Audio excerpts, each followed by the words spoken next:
Good morning সবাইকে। কেমন আছো সবাই? আশা করি সবাই খুব ভালো আছো।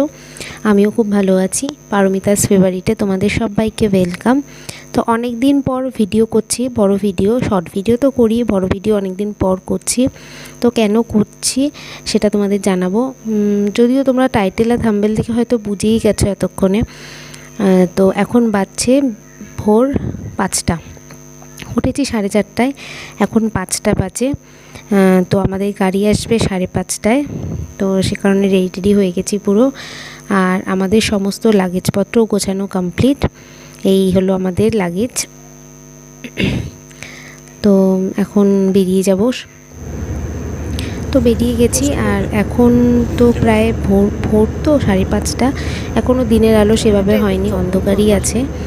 তো আমরা যাচ্ছি, তো তোমাদেরকে বলি, যদিও টাইটেল আর থাম্বনেল দেখে বুঝেছো, তাও বলি। তো আমরা যাচ্ছি ভ্যাকেশনে গোয়া।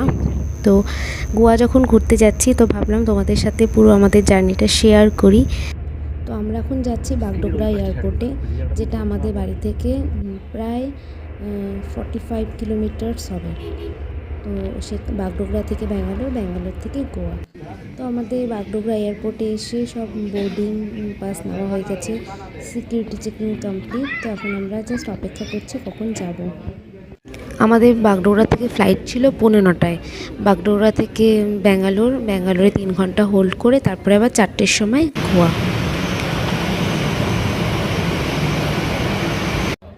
তো পৌঁছে গেছি ব্যাঙ্গালোর। এখন কটা বাজে গো? 12:10। তো 3 ঘন্টায় পৌঁছে গেছি। আমাদের নেক্সট ফ্লাইট, যে গোয়ার ফ্লাইটটা আছে, সেটা হলো 3টের সময়।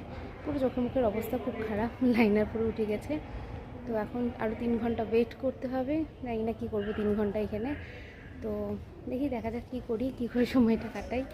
আর এই এয়ারপোর্টটা দারুণ, অসম্ভব সুন্দর এয়ারপোর্ট। আমি ফার্স্ট টাইম আসলাম ব্যাঙ্গালোর, আগে আসিনি কোনোদিনও, আসার সুযোগ হয়নি। তো দারুণ এয়ারপোর্টটা, তোমাদের একবার ভিডিওতে ঘুরে দেখাবো। তো সাথে থাকো ভিডিওতে, পুরো ভিডিওটা দেখো। আর গোয়া যাওয়ার সমস্ত ইনফরমেশন আমি এখানে শেয়ার করব। তো সেই ইনফরমেশনগুলো পেতে হলে তোমাদের ভিডিওগুলো ফলো করে রাখতে হবে, সাবস্ক্রাইব করে রাখতে হবে।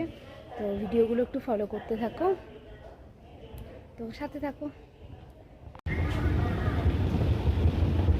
তো চলো তোমাদের ব্যাঙ্গালোর এয়ারপোর্টটা পুরোটা ঘুরে দেখাই। তো এই জায়গাটা দেখো, কি দারুণ, পুরো মুগ্ধ হয়ে গেছি আমি এই জায়গাটা দেখে।